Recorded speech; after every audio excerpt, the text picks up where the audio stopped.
What is going on? Welcome back to another episode of the Celica drift build. And as you can see right here, we've got a vinyl piece of the Celica.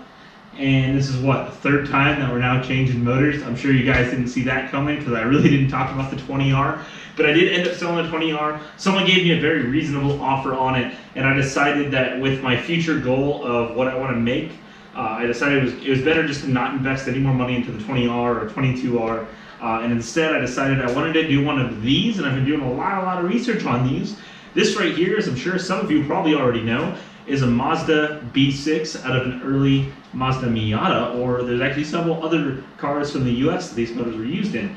However, this one I picked out of a wrecked Miata, so since it was wrecked, as B is for Build likes to say, we're assuming it's obviously running and driving because the only way it was wrecked was it was running when it was wrecked. And it wasn't too bad, it was just a front end wreck. The guy locally was parting the car out. I was actually going to try and buy the whole car itself and part it out myself to make some of my money back, but I don't really have the room for that right now, and we're really trying to get this the Celica build at least somewhat done. So I went ahead and picked this up, and I got it for a really good deal. I only spent $400 on this motor. He couldn't confirm for me if it ran after the accident, and I really just think he didn't care to try, is really all it was. But it's obviously a little dirty. It's just got some, grease and grime kind of all over it. They had painted the valve cover and kind of tried to do this yellow theme at one point in time, which obviously I think they used the wrong type of paint because the heat from the engine just ate all the paint away. So we're going to clean all that out, put that in there. We're probably going to be running this on a standalone ECU, as you guys probably saw possibly in the speed run. I asked for the wiring harness and the stock ECU for this engine. And not only did he give me the ECU and the wiring harness, he gave me the entire chassis harness. I wasn't really expecting that. So I have this whole chassis harness to dig through, which is perfectly fine with me. I like to reuse a lot of the wires and maybe even some of the connectors, just because it's nice to have that kind of stuff in stock whenever you're doing some wiring projects. So I'll eventually strip down this entire wiring harness, just down to the bare wiring, and kind of organize it all, color code it all. I did that before with my old 240 chassis harness, and it's really nice to have that, especially if you guys do a lot of wiring builds like I kind of like to do. I love doing wiring.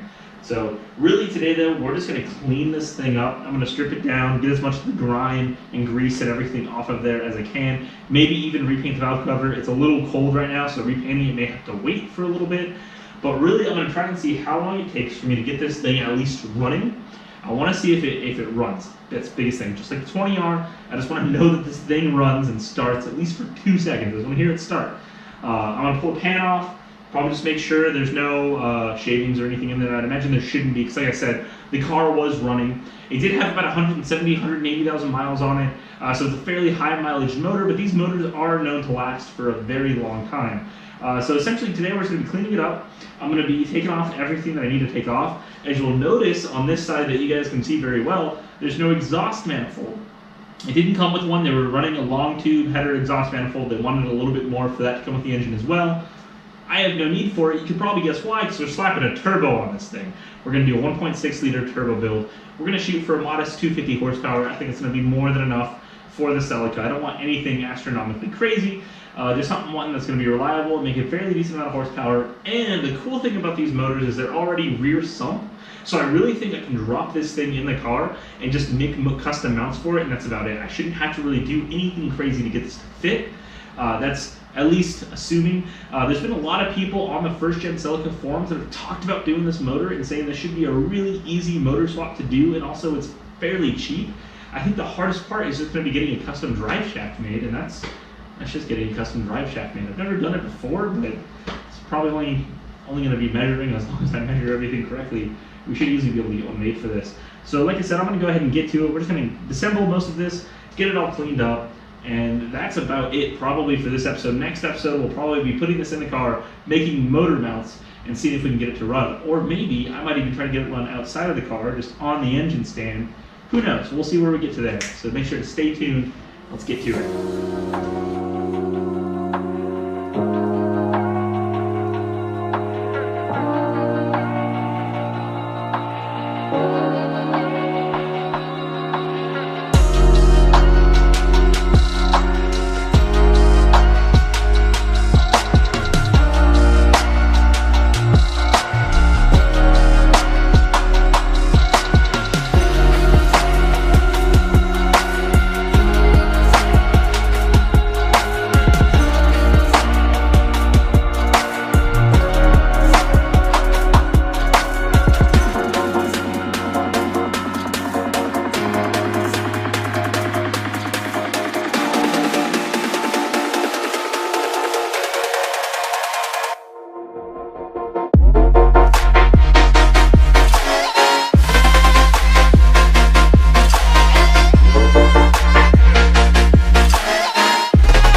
as you can see, we've got most of the motor cleaned up. It is much better than it was when we picked it up.